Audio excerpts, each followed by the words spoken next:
said that Crutcher was leaning into his SUV, though, in the moments before he was shot, that his client, the officer, felt that he was reaching in there for a gun. Turned out there was no gun there on that scene.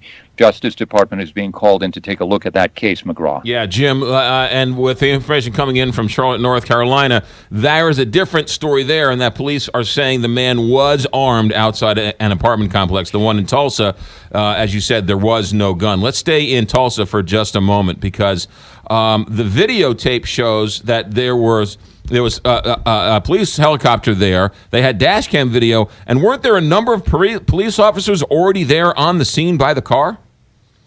Yes, they arrived there. This officer that who is the subject of the shouting by those groups there, Betty Shelby. She was the first one on the scene. They were called out there. In fact, she was not even called to that location. She was going to a different call. When she stops, she sees an SUV sitting in the middle of the road running. There's a man who is some distance away from it. She gets out and approaches Terrence Crutcher. She said that he wasn't cooperating, wasn't answering questions, eventually put his hands in the air and then went walking toward toward his SUV. Other officers did arrive there on the scene, and that's the complaint of Crutcher's family. Policy says that if she's the only one there, she's dealing with this situation by herself, that she should have her revolver pulled, her service weapon pulled, not her taser. But once other officers arrived, the complaint of family members is that they should have used a taser, used non-lethal force to resolve the situation instead of lethal force. And what was the story? He was coming home from school and his car broke down?